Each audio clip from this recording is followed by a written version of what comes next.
we will try to make this session as real as possible. I think the topic for today is Integrated GCC Blueprint and how to build global influence. Maybe something that we discuss or at least is at the back of our mind quite often within the GCC ecosystem.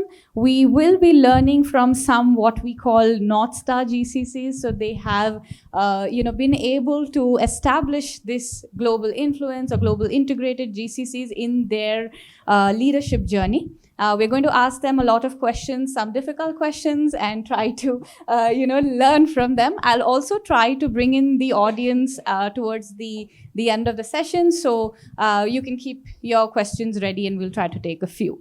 So I'm going to jump right in. My first question to the panel, and maybe Pankaj, I can start with you, right? So what comes to your mind when we say a North Star GCC when it comes to global influence? Right, so go ahead. Okay, can you hear me? Okay, so it's not about the execution. I would say it's driving innovation, strategy, and also running the P&L from a GCC point of view. And I think Samarth was talking about maturity curve of a GCC. Somehow we starts with cost arbitrage, and then the North Star would be to reach the transformation hub, where we just not creating the products, but conceptualizing the product, creating the products, and also releasing them to the worldwide and the global markets. And I would say significant revenue, if you are the contributor to the significant revenue of the global organization, then it's a win-win for us, and also a commercial success. If you can bring the commercial success to India, that's also is going to be a value add for a GCC. Absolutely, thanks. Mahesh, I'd like to bring you in. How did you approach this journey, and what were some of your instinctive moves, I would say, when it or well thought through ones when it came to building global influence? After the fact, we can make it look like it is planned if it is successful. So, thank you. So I am from Thermo Fisher Scientific. We are in the field of serving science. We make equipments, instruments that are used in multiple industries that are enabling the world to be healthier, cleaner, safer. The team that I'm responsible for, we build physical equipments and instruments, which has a combination of hardware, firmware, software, optics, mechanical, thermal, extremely diverse field of engineering. That's in practice. The context of me telling that is because many times when we are doing development, we are developing for multiple end markets with technologies that are extremely diverse. So from our perspective, the journey, like many, started with, like how you were showing the 4 stages of evolution. We started off with being a center that is trying to do the best in making sure that we can be trusted. A given output, whatever is expected out of us, we do well. But over a period of time, we have come to a place of looking at it and saying, what are we doing to add value to the core business? Similar lines of where Pankaj was talking about. How do we make sure that the metrics that we measure does not limit to only on-time delivery and first-pass yield, but go look at things in terms of, are we contributing in for the incremental revenue? Are we contributing for the profitability? Are we doing things that enhances customer satisfaction? So that's a directional shift that we came through. And this attention of looking at what matters to the business and also dovetailing with that, understanding what our customers need in their application are areas that we continue to focus on so we can move up the value chain and be more relevant. Yeah. Absolutely. Thanks. Mohan, I'd like to bring you in. Do you believe you are that North Star when it comes to global influence, and what makes you believe that? So, thank you. Yeah, Samsung R&D India, Bangalore. After spending about 3 decades in India, if I don't say that we don't influence globally, then the people will say that what are you doing here, right? So yeah, I mean, it's nicely put that that particular each stages of the GCCs. So we also went through the all these particular stages, and when it is needed, right? For example, if the Samsung wants to have the global standard written in the English to convert into the software. So we were the people came across, and then we provided the low cost solutions to convert these English driven 3GPP standards like communication standards, multimedia standards, convert them into the software and then contribute to the Samsung electronic products. But in that particular journey, what happened is that there are many R&D centers across the world came up. So there was no choice for us to come up and create some innovations or create those standards itself and create that codex by ourselves, right? So that created an opportunity for us, and then we tried to hire the top talent from India because at that point of time the top talent is available. I mean, now also it's available, of course, right? So but we created a very selective technology fields where we should become master in it, build the deep technologies. We chose initially the four technology areas. One is the wireless communications, second one is the computer vision, and third is the system software, and fourth one is Internet of Things. So once we got into these particular four fields, the kind of transformation happening in each of these technology areas sensed us to that we have to get into the artificial intelligence, AI. So before, I mean, currently, of course, there's a lot of trend is going on, a lot of buzz is going on about the AI and Gen AI models. But we sensed this very early stage and build our workforce related to the AI. And then we are contributing a lot into the Galaxy AI.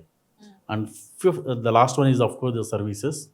So I will talk about the services later. Yeah, these are the 6 technologies that we have focused and then created a center of excellences in this particular R&D centers. So over the period of time, I mean, all these 4 stages, I don't know the kind of definition that Zinnov has given, but the kind of outcomes that has been created is almost like 11,000 plus patents filed from in India as well as US Patent Office, and 800 publications, including the CVPR and Globecom communications kind of publications are made. So that is the kind of research outcomes that we have created. And few global roles has been created. We have taken the certain product ownerships completely in certain markets like North America market has been taken by the people from SRIB. And today I can stand and proudly say that any Samsung product which is getting launched in the market, Galaxy smartphones or Galaxy Fold series, last week we have unveiled the Fold 7 and Flip 7.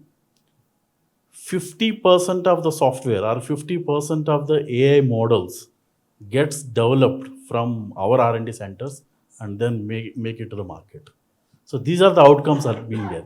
If this is the North Star, yeah, we are in there. It's definitely the North Star. And thank you so much for, I think all of you have slightly validated what we were trying to structure in a framework, right? So that's great. Shalini, I'd like to come to you now, right? So GCCs generally, I think as we start, we are measured on cost, attrition, retention, right? How do we, and the panel's already spoken about, business and giving that importance. So how do you really move from these outcomes towards bringing in the business context and customer context in global influence? Thank you, Divya. And frankly, I'm so amazed to be in this panel. Interesting fact, and we just discovered this when we were catching up as a panel. All the 3 are either customers or prospects for Planview. So I think that underscores the point which I'm going to make, which is about as GCC leaders, we've all been in this ecosystem for last several decades. While this acronym has become extremely popular in the last few years, for the last 20-25 years since this framework has developed, the first conversation was always about cost, right? I mean, it's a very real measure and metric. We cannot just shove it away under the carpet.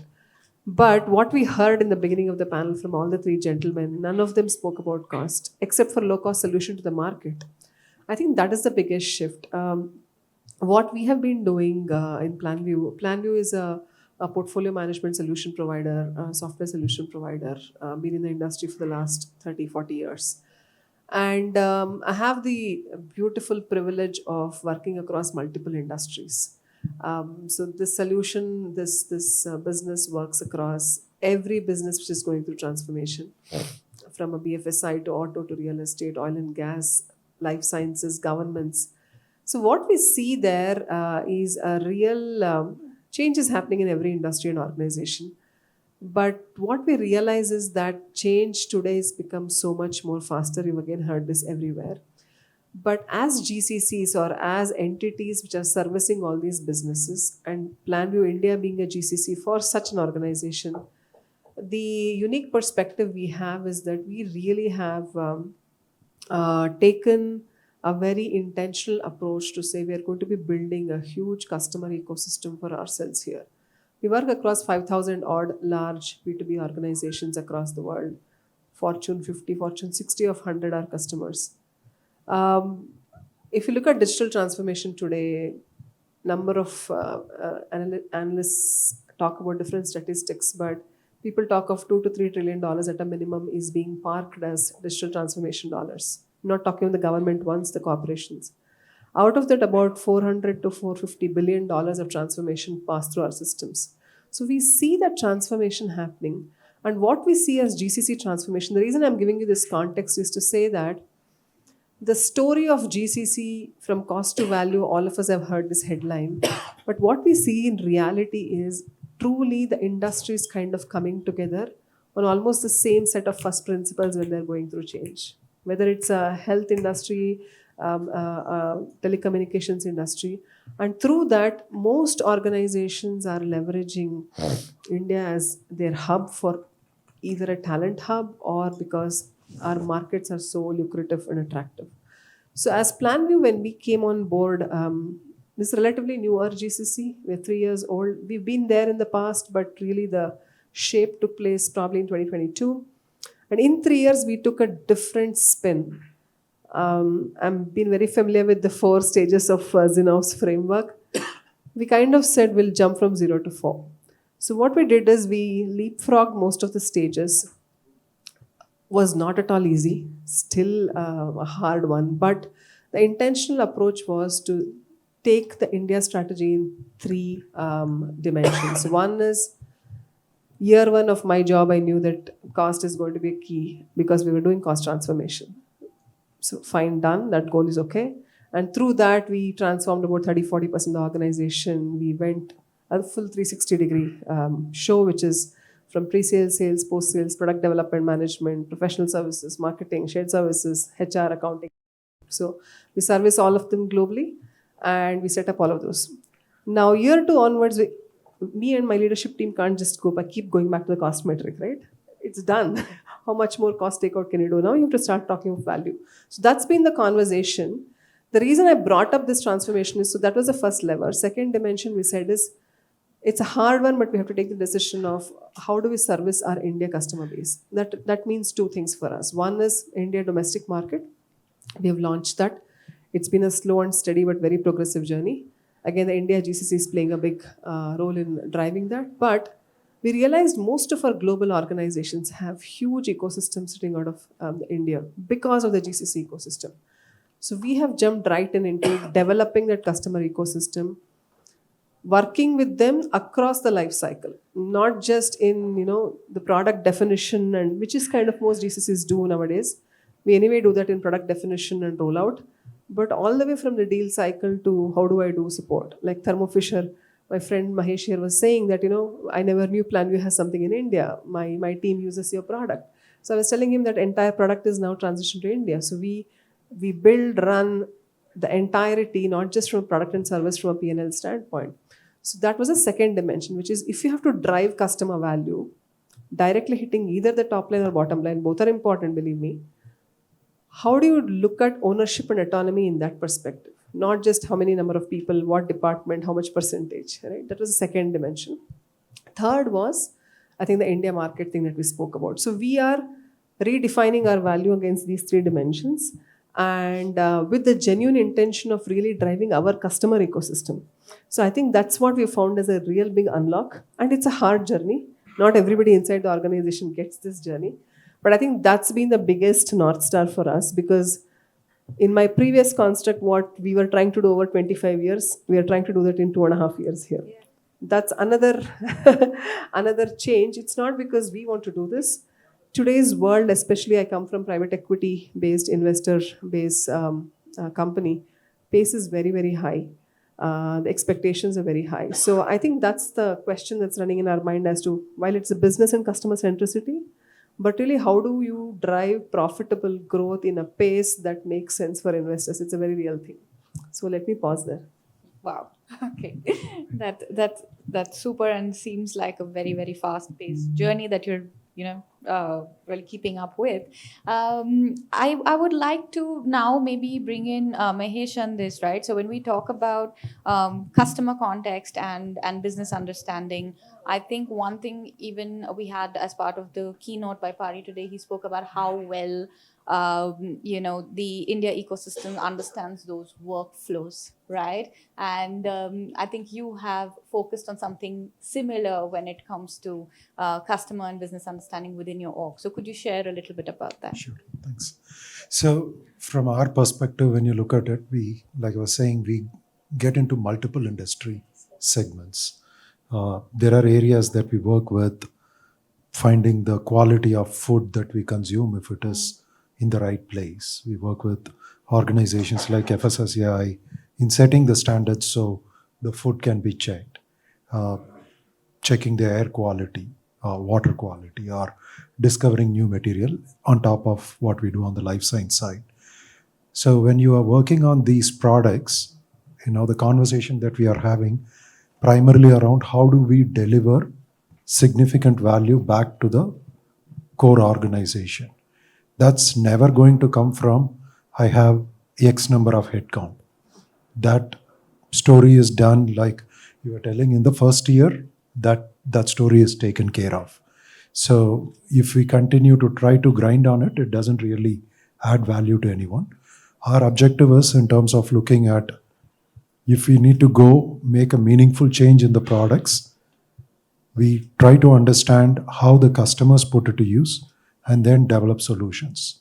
So one recent thing that we did last year, which I was talking about, one of our scientists who came in, he was able to play a very integral role working with a test lab, which is an aggregator test lab, in finding impurities in one of the very common drug that diabetes folks typically take. The value of finding impurities in these drugs are that it allows to make the drugs that much more safer. Now, we would not be able to go do something like that if we continue to focus our attention on, incremental areas. And we would also not be able to do it unless we understand how not just our customers use it, but the entire value chain uses our product. So that's one of the many references that I can talk about, where we having an intentional outlook in terms of building the capability to learn it comes to add value. For us, this journey was not at all easy, right? Because it takes a lot of effort. While we have customers in and around every place in India, at the same time, we need to have the ability to absorb what is being taught. We can have the core engineering skills that is available aplenty, but if we need to have a focused value add within an application, we need to go beyond that. And that was a journey that we had, and we continue to have the journey, because maybe we did that in that particular instance. We are now trying to work something similar on how do we go and solve the problem of milk purity in country. So it's not a problem that can be easily solved given the nuances involved, but we are trying to work on it, understanding the entire workflow, the value creation chain that happens, and where do you go find to improve on that. So, Got it. Pankaj, how did in Pitney Boss's journey, when did you start looking at the importance of the business understanding and customer understanding, and what have you done to build that? Sure. See, to me, it's a mindset shift from cost to value. I'm in my most of the leadership meetings or in offsite meetings, I'm reminding my teams India is an important chapter, but not a book. Okay, you can become more and more chapters, but for that you have to learn enterprise wide view. You have to learn about your clients. You can't talk about just local things. So whenever CEO is coming or whenever you're talking to CEO minus one layer, some of them tend to talk about India is doing that, India is doing this, but they forget about the overall enterprise wide story or an impact that we can create. And at a time, what I've seen, some of the leaders were focusing on technology POC, which is important, but without understanding of an ROI. So they started calling them as a science project. That India is doing a lot of science project without understanding of ROIs. So that's where we need to focus on for sure. And then trust and transparency. With trust and transparency, we will start building more, the value for our global organizations. In our case, with respect to domain, we see technology will continue to change. As you know, technologies keep on changing, but one thing will remain constant is about your domain that you're working on, your companies are focusing on. That will also change, but that is relatively constant for organizations. So we launched a client centricity program where we focused on clients' personas, understanding of their pain points, how they are using our products, what sort of challenges that they are facing. So that is what we started with the entire set of the organizations. We started locally first, and then we went globally. So that's how when we started our journey, we were doing only the back office work. The kind of work that we are doing with some partners like USPS, it's very, very strategic, but very, very challenging though. It's very domain incentric. So what we did, we focused on the domain and the client centricity, and then started focusing on the core work. Once we started the core work, they started having a trust in us in doing all the real value. And now we are at a stage, we have 80 to 85% of the team sitting out of our India office. We do have product architects sitting now, product management, UX team sitting out of the India office.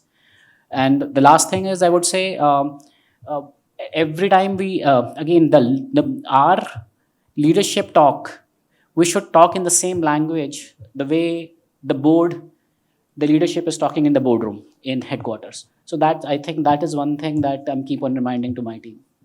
Super. Yes, I totally agree. We should be, in terms of looking at the metrics, GCCs are just cannot look at themselves necessarily differently from what the entire org talks about in terms of business, and we need to speak the same language. I want to quickly move now to building trust, right? And that's a topic that we speak about a lot. Mahesh, maybe I'll start with you, right? Say you have to start a new initiative today, maybe on AI, maybe on something else, right? How easy or difficult is it going to be to get that trust, get that buy-in, and get going? So I'll answer this in two parts, right? Okay. So, it's a very much in our operating model that we consistently look at trying to pick up some new initiatives. So, and this is not the first year that we are getting into it. One anecdotal realization that I have is from a place that whenever we looked at an initiative and told, okay, they have done it, we see it, we think it's valuable, and we go down the path of saying it's easy, let's go do it. Whenever we took that path, it has been extremely difficult to come around. And now we have come to a place of telling, when we start, let's try to define what does this initiative mean to different stakeholders, what are the challenges, and how do we go do it. And we kind of take sprints where we go and say the MVP approach of, if I'm taking this initiative, what are things that I want to validate with this initiative, and then go try, prove it out, preferably in a quarter. We always keep saying it's a 12-week cycle we want to run with, but we have not been successful doing it in 12 weeks, with the exception of one product that we could bring to some life. I was telling to you about, Mohan, about we took inspiration from Samsung when Samsung talked about digital enhancement, and we thought we would expand that application into our industry and try to look at, the optical electron microscope or optical microscope image enhancements. We thought it would be done in a quarter when we started. It took us 18 months to 24 months before we could come to a place to say what it is. It's a long wound answer to your question. If I am to summarize, I would say few things. One, there is an absolute need for taking up initiatives that matters to your end customers. At the same time, take the time upfront to defining it. And if 1 month goes by in us trying to define it itself, that is still not a bad idea. Make sure that we are all good with it. While I tell this, if my team is around, they would be like, we don't practice it as much, that's a journey that we are coming through. We don't attempt for perfection in any of these. We attempt for perfection with our deliverables. Going back to your question on trust, Yes. Because if I commit something that we do for this calendar year, we don't have an option to not do it. We do everything to go meet it. On the other hand, some of these initiatives which are long-ranging in nature, our objective is to learn out of it. So we want to keep it transparent and go about it. Got it. Yeah. But I really like how you said every time you thought it was easy, that's when it would be more difficult. Okay, so just before this, I was catching up with the panel, and I asked Mohan, 18 years, how's it been? And he corrected me and he said, no, it's 28 years. So Mohan, 28 years with Samsung. So tell me, how have you seen the trust evolve over time, and how you built that? Yeah, actually, it's not easy. I think the people will say that the working with our parent organization is the Korea. By the way, we are stopped calling headquarters HQ. We are calling it as Suwon R&D Center, Seoul R&D Center, Bangalore R&D Center. So that's the new shift that has happened. That is because of the trust that we have created between the R&D centers, our parent organizations, right? So the moment that sometimes we have to sacrifice few of them and then go along with the CXOs, get the opportunities, and then make them succeed in the discussions, in the meetings that they're having it, and then create that kind of new deliverables, new innovations, and new ideas, so that the people can start, oh, this guy has a certain belief, a certain trust. Then I think if you take the wireless communications generations, right, the second generations, we are able to do the commercializations. So that's where we build a lot of trust. With that trust, we got an opportunity in third generations to develop the stack, develop the protocol, and we are able to develop it. In the fourth generation, we are asked to create a standards. We are able to do it. And when it comes to the fifth generation, 5G, in the wireless communications, so the CEO felt that it is time to give the leadership role to Mohan, and then let him drive the 5G mobile portfolio for across the world. And he asked me to take up the global role. So I have been going to the North America and then talking to the operators, talking to our suppliers, talking to the standardization people, various stakeholders, and even the Korean team is reporting to me, US team is reporting to me, Bangalore team is reporting to me, Poland team is reporting to me. So all of them are reporting to me and then gave me this kind of responsibility. And when I take that particular responsibility, what I got is a lot of exposure with the people. So with that exposure, we are able to commercially launch the 5G technology in the market. Korea as well as North America, and then subsequently worldwide right now, right? So that exposure, when I'm back home, come to the Bangalore, I'm then able to create to the my leadership team. So this kind of journey keeps happening. It. So that's how we are able to excel and create that very strong belief in the other R&D centers that, hey, if there is anything to be done or any roadmap to be created, we can go to the Bangalore R&D center. Yes, yes. So I'll come back to the global roles in a bit, but I want to bring in Shalini here, and I'd like you to talk also about building trust, and I think at Planview you had to do it at a very quick pace. So how's that journey been? Sure, Divya. I mean, what a fascinating story Mohan talked about, right? I think a marathon versus a sprint is kind of the story that Divya is asking me to talk about. And I've had the fortune of going through both in my career. A marathon story like Mohan's, or where you're there every day, every month, every week, every quarter.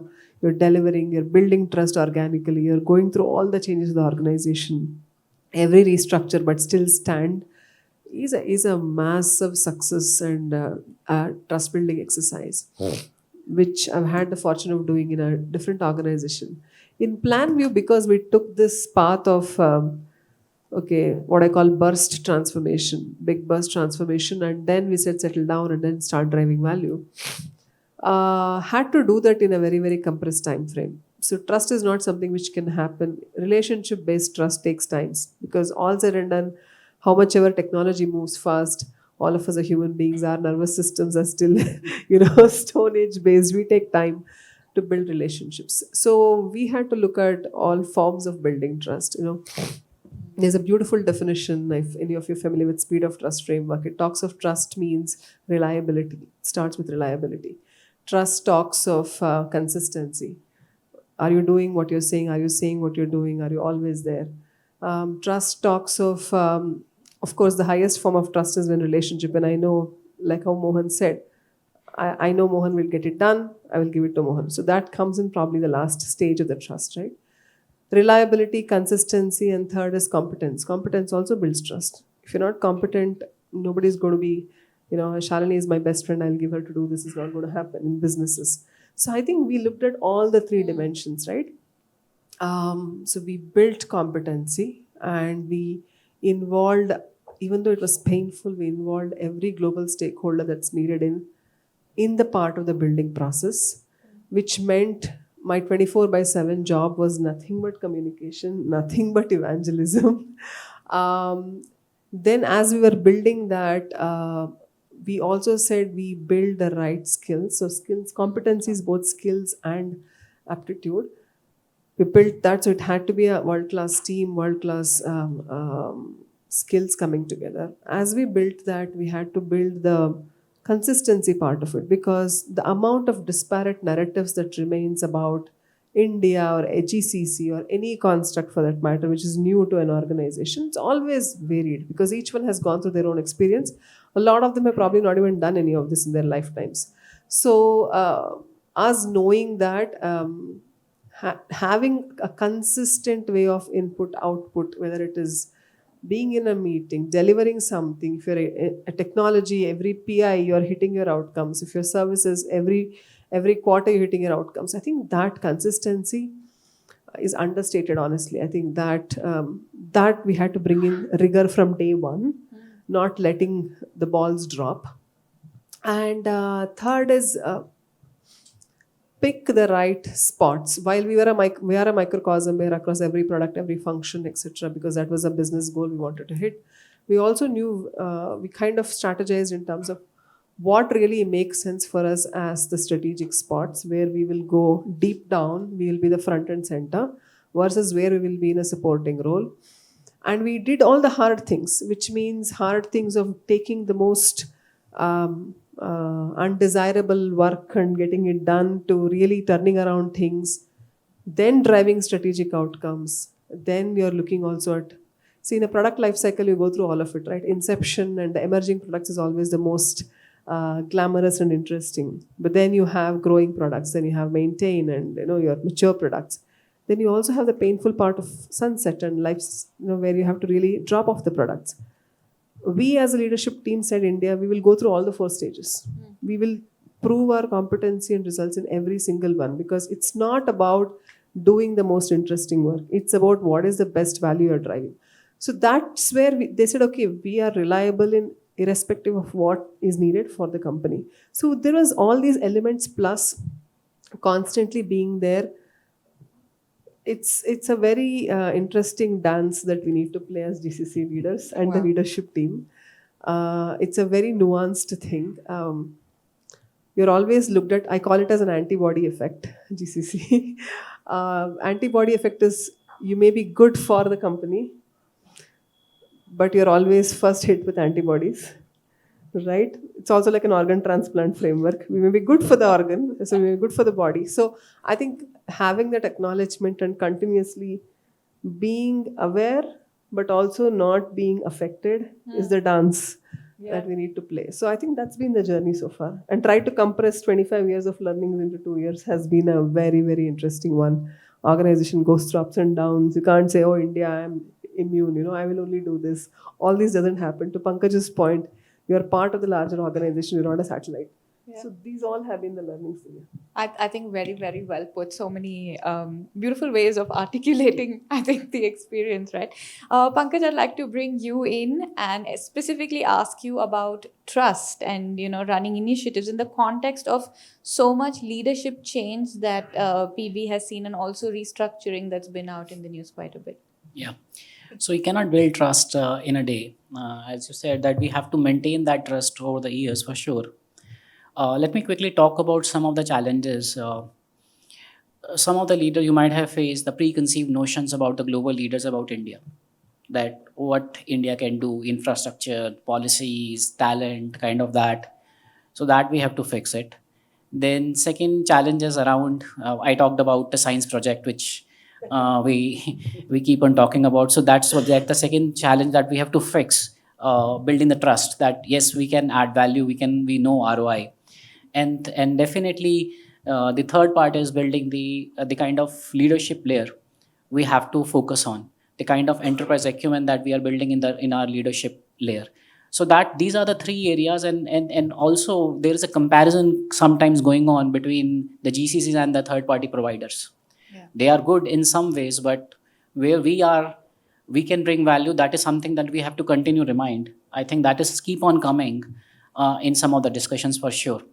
So now coming to your restructuring part. Restructuring is never easy. I know a lot of companies are doing. Pitney was not the alone that we have done that, but it was a business decision. There was a business unit which was not performing. So what we did, we were quite open in our communication. That's how the financial acumen we were able to bring in, at least in the leadership and at least the senior level. We were sharing all the numbers about that business unit for the last 2 years. What we did, we able to at least rotate the key talent from the business unit to the other business units which were running fine. There were profitability around it. But not only that, CEO, there was a change in the CEO, as you mentioned. CEO came here, he was talking about there's so many people, blah, blah, blah. But then when he went back, so I put together a proposal after this restructuring. I put together a proposal to expand IT further in India. And that got approved in an hour to build another 150 people here to expand an IT ecosystems. That also helped us in reutilizing some of the talent. So it's in the change, number of leaders are changing, but you need to continue to connect with them. And in fact, we had another CEO change 2 months back. And then I was talking to the person last 2 weeks back, and I invited him. Because that is, I think, one of the mantra that I'm using. I'm inviting all the CEOs coming to the office, to India, to see value, to see what India is bringing to the forefront. Yeah. So that's how we are building trust with headquarters. I really like the story of the proposal that got approved in 1 hour. So that's a great example.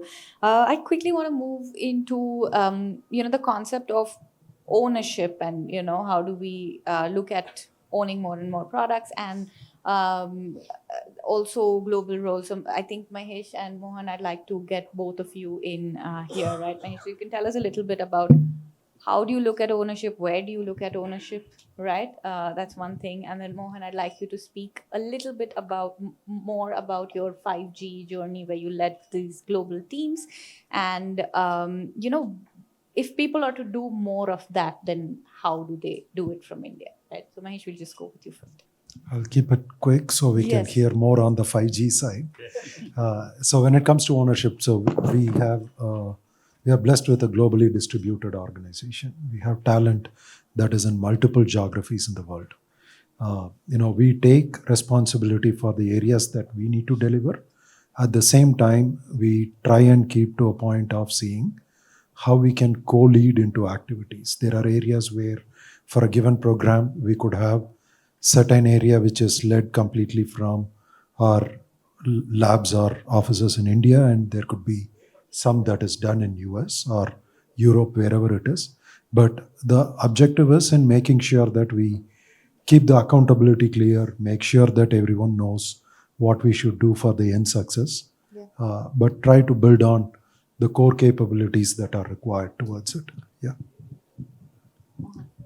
Yeah, I talked about the 5G program anyway. So, but how it been really make it work is that because, especially when the Korean colleagues are reporting to me, right? So I mean, it's not easy to make the same Korean colleague, Indian people, US people, everybody into the one selective focus area, and then make sure that we are going to be successful with the 5G, because there's no way to fail on that product, because we have to go and then catch that 5G portfolio at that point of time, right? So, and all bets on me, right? So, I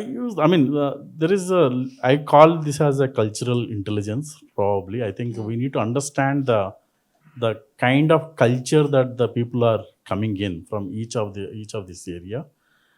And at the same point of time in India, K-pop, K-drama, all these things are going on, right? Everywhere. So I picked up certain Korean languages, right? So when I go and talk to the in my broken Korean language, able to understand, and then they see that the effort that I have put it in, and they started appreciating it.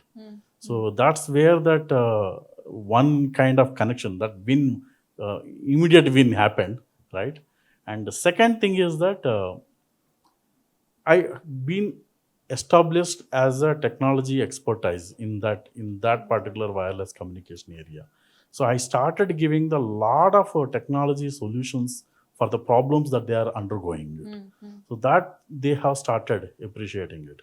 So with that one, I'm able to get them into my side, and then got them into the focus, and then created that 5G success. So it's not just that one. And after that one, the CEO had a lot of belief. He created one camera team for the smartphone.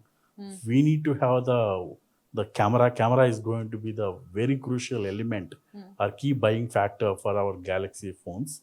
So SRIB, I mean, our organization is leading the one camera team from here. And also another project which we have just started about extended reality, XR, right? So we are preparing our XR devices, right? So that is also has been led by the SRI Bangalore. So like this, once we show the certain element of belief, success, and cultural nuances, then you will get the lot more opportunities in the chosen areas. So, Perfect. Okay, so I'm going to wrap up the panel with one last question, which I believe Mohan has to an extent already answered, which is that if there were 3 traits that leaders in the GCCs should have, I think you already mentioned cultural intelligence. Yeah, but let me tell you. Okay, about I that. will. Okay, so we'll go with all panelists. We'll make it rapid fire, but 3 traits that GCC leaders today need to have to be able to be globally influential. I think the first thing is the strategic clarity. We need to have the vision very, very clear. What we are going to do, what are our goals, what is our focus. It has to be very, very clear. And second, I would call it as a tenacity. So don't give up for any kind of, whatever the reasons. I think there will be a lot of hardships, lot of challenges we'll go through, but navigating those challenges and then creating, fulfilling the goals is most important, the tenacity. And third, in my opinion, resilient, because we as Indian science projects, we also face the similar kind of things in the early part of our careers, right? The need to know understand the customers, need to know the lot of obstacles. Hey, your quality consciousness is low, your coding skills are low, your attritions are very high, right? So these are the various challenges will happen. Be resilient about with these challenges, know these challenges, take the risks, and then move forward. Got So it. these are the From the other panelists, 3 traits of you. So, okay. To me, it's about building the enterprise acumen. When I'm talking about enterprise acumen, there are 4 traits. One, the business acumen. We all talked about. We have to be understanding on the entire business units. Second, the financial acumen. The financial acumen is not about managing your budgets. Is about the entire P&L. Maybe try to understand the annual income statement of a company. So that's way it's very, very important a trait. Say third part is competition acumen, understanding your competition well. And the fourth is the communication, how you are communicating to the headquarters and your peers. I think these are the 4 traits that must be there in a GCC leader. Great, thanks. Shalini? I thought I'll be the closer, but no, this will be in addition to all what Mohan and Pankaj said. I'll probably focus a lot more on the internal skills. So I think one is courage, because a lot will be thrown at each of us, and this is not just for us, but the next level GCC leaders. It's something which we talk about all the time. Courage. Second is but I think I have seen that we as Indian teams get attached very fast to what we build, what we think, our own ideas. The one thing I have learned working with our global colleagues is how do you separate your attachment to the reality and how do you keep pivoting, and how do you keep pivoting towards the business. The ability to pivot, I think, is a very, very huge success factor. And third is ability to sense signals. Because we are in that unique construct of a GCC, whether we like it or not, whether we call ourselves anything else. We are a center. We are all having multiple centers of gravity today with large organizations like Samsung, etc. But even then, there is a central power center sitting out there. There is a center of action sitting out there, and we're all away from it. There's a lot happening in the business. There's a lot happening in the market. There's a lot happening in the competition. How are you sensing signals? How are you reacting? How are you going ahead and building things? It could be the proposal that Pankaj spoke about and things like that. So I think sensing signals is the strongest thing that we need to do. That's not a political skill. It's not about the navigation skill. It's about if you're not sensing it ahead of time, you're always in a reactive mode or a catch-up mode. In my mind, I think those 3 will be very critical along with all the hard skills my friends talked about. Yes. Mahesh, Thank last you. from you. So I think pretty much everything got talked, but couple of things that I would want to highlight on top, right? Having an entrepreneurial mindset in the organization plays a very long role for us to taking up bets, like the discussions around tenacity that you have, being okay to change directions, all those are subsets that comes in with the entrepreneurial side. This goes closely pivoted with making sure there is super good execution effectiveness. If we miss a beat on it, however good we are for future, today our trust levels gets eroded. So I think I would just add those 2 on top. Okay, Thank you. super. So thank you so much, Mahesh, Pankaj, Shalini, and Mohan. It's been a pleasure hosting you at this panel at Zinnov Confluence 2025. Thank you. Thank you.